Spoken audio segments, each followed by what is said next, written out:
I'm Jules. Pleasure to all have you all here. It's going to be a fantastic session, nice and intimate.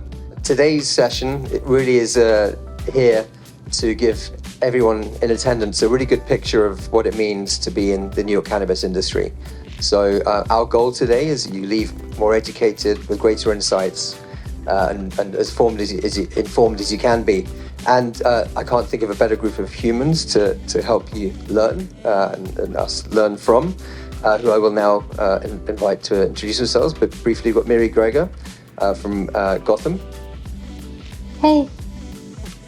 My name's Miri Gregor. I'm the VP of Cannabis at Gotham. I'm from New York, and I moved back about a year ago to help open up the store, the Empire to be.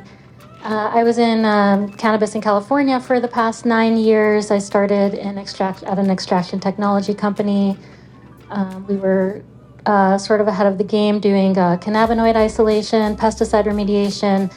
I had the good fortune of getting to meet with farmers and manufacturers all over the state that were interested in turning their garbage into gold. And I built an amazing network, learned multiple extraction methods, learned all about flower, trim, the highways of California, was, primarily doing sales and sourcing, bulk sales and sourcing. So I've really touched every layer of the industry, and I'm so thankful to be able to bring that back to New York.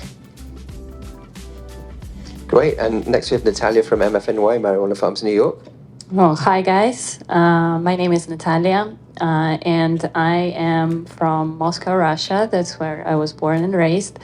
And I moved to New York in 2008 after finishing my MBA in hospitality industry. I have worked over 15 years in different hotels in Europe and US. And I have then moved into real estate field, where I've spent another 5 years at Corcoran, and I had my real estate team with my teammates, and it was a lot of fun. And then in 2019, I have joined my husband, Michael Kanhorov, right here, who is the founder and the CEO of MFNY, Marijuana Farms, New York. At that time, it was Hemp Farms of New York. So I started helping him in building this CBD business and brand that transformed into this cannabis company right now. So I was able to actually use all of my experience from the previous industries, from hospitality field and real estate, into this business. It was really helpful. And I'm also a proud mom of 2 boys. Aside from work. Thank you. And last but not least, we have Jeffrey, who's an esteemed cannabis attorney. You don't kind of attorney you meet every single day, so. Yeah, my name is Jeffrey Hoffman. I'm an attorney here in New York. I've got a couple hundred clients all up and down the value chain here in New York, some of whom are in the room here today. Good to see you all. Looking forward to having this discussion today. Thank you for having me. Awesome. So look, we've got all parts of the chain, so to speak, here, from the legal side and the regulatory side, which Jeffrey helps from all angles, and of course the cultivation side, growing the plant, processing, manufacturing, turning the plant into products, and of course on the dispensary side. And these really are leading figures in the New York industry, so it's going to be a really interesting session today. So I thought I'd start a little bit with giving a few stats. So forgive me if I look at my phone. As of today, we're legal with recreational marijuana in 24 states, 13 of which also have medical license. So half the country is legal now. It's been a slow process. We'll get into that a little bit. New York tops the world as a city in terms of marijuana consumption. No city on the planet smokes more weed than New York. Something to be proud of. Well done, New York. Further to that, I think there's a stat. Yeah, New York consumes 62.3 metric tons of weed every year. I don't know what that looks like in real life, but it's a lot of weed, I think. So some stats on California versus New York. California legalized in November 2016. The illicit market is estimated to be worth $8 billion. Legal market is around $5 billion, which is interesting. Of course, no one's doing their taxes on the illicit side, so these are kind of rough guesses. New York legalized, as we all know, in March 2021.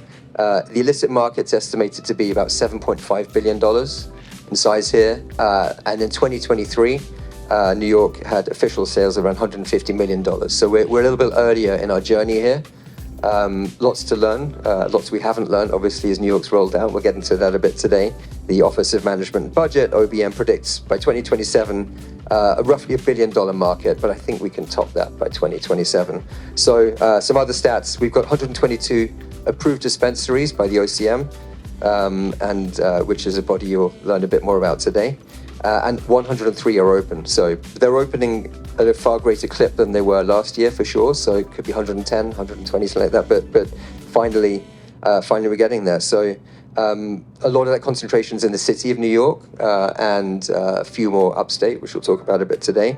Illicit dispensaries, anywhere between 2,000 to 5,000, as you'll know when you kind of walk the streets, and most consumers can't tell the difference.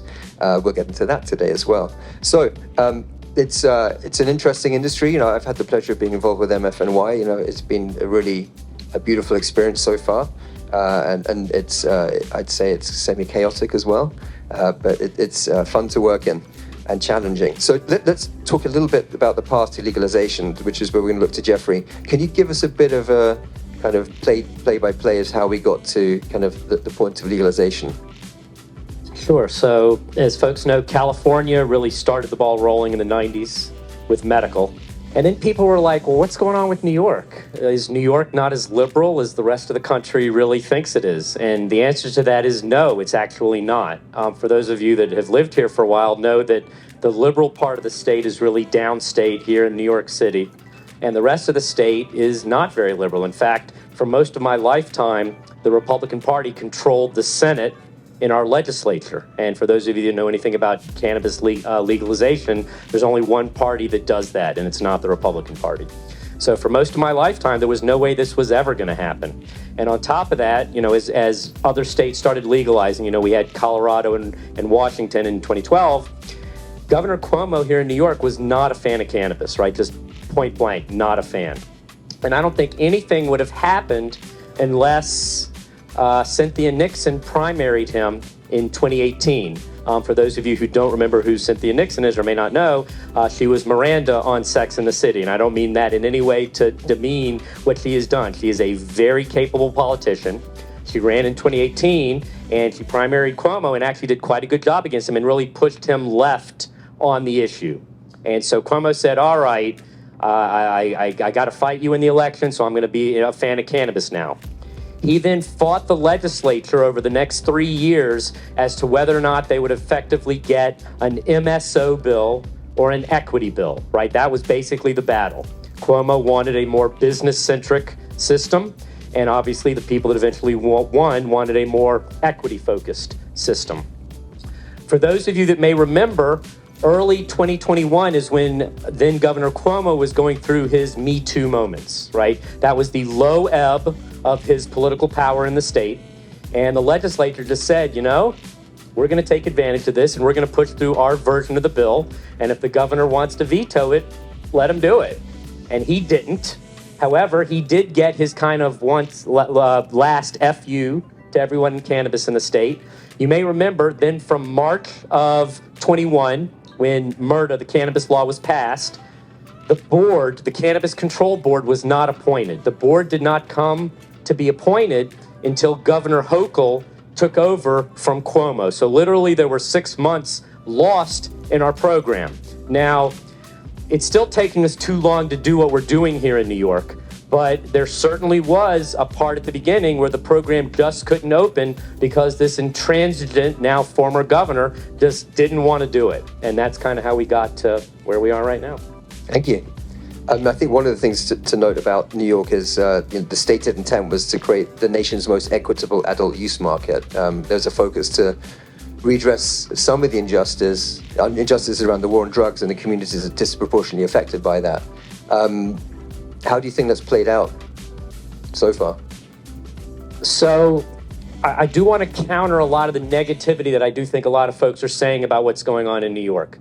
No other state in the entire country has had any kind of equity program remotely close to what New York has attempted to do here. The first 463 retail licenses were given to people that had to have a conviction, a cannabis conviction. In many other states, you can't even work in a dispensary if you have a cannabis conviction. So for a state to say, not only are you able to participate in the industry, but we're actually going to give you the first licenses, I think that's pretty remarkable. The law says we're supposed to have these social and economic equity folks that are supposed to have some level of priority. We can debate about how much priority in which groups and how it's working. I mean, that's a debate, but there's clearly never been a state that's tried to do as much as New York has. The biggest problem we have, unfortunately, in New York is when you try to do things like that, people get upset by it, or people try to find the loopholes and the workarounds. And what has happened is a lot of people have then sued the state in places where their regulations did not match the law, and then have held up the program even longer. So you had the 6 months when Cuomo held it up, and then we had the Vericite lawsuit because we had a dormant commerce clause issue, and we don't have to get in what the details are. Just all you need to know is that the program got delayed another 4 months, and then we had the disabled veterans lawsuit, which delayed us another 4 months. So it's just, if you're gonna do these types of really forward-thinking equity initiatives, you really have to make sure your general law passes muster constitutionally and that your regulations then match whatever law you as a state have passed. And if you do that, you can do these types of things. And just in New York, we have really good intentions. We got to work a little on our execution. 100%. So it's been a bumpy road, we could say. We'll get into a little bit of that today. Obviously, California was first, and ideally we'd have learned a lot from the different states opening up. So Miri, having worked in both markets and having extensive experience, love to hear from you. What do you think the biggest differences between California and New York are? The regulations in New York have certainly set the stage for a more robust, healthy, localized economy. California from the onset had an oversupply issue, and the vast majority of weed that's grown and manufactured there leaves the state. Prices have been tanking since early on. Companies have struggled to keep their doors open and are closing every month. New York operators have a lot of challenges, largely because the rollout has been delayed due to lawsuits.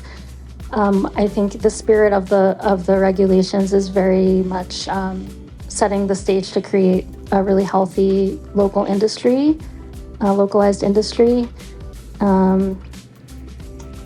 We're a little behind when it comes to genetics. Obviously, California has been growing weed and supplying the world with weed for generations, and they also have the perfect climate to do it. So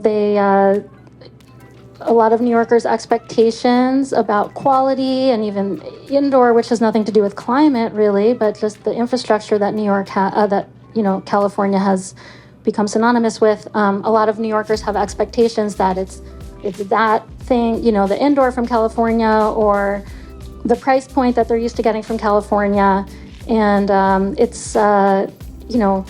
this is a newer thing here. It's going to take some time for us to cull genetics that are perfect for the New York climate or build the infrastructure to support the local climate. It's going to take time to figure out how to do indoor. The laws currently allow for indoor, but the state has not made it easy for folks to actually build out their indoor facilities. And then there's the question of the cost of doing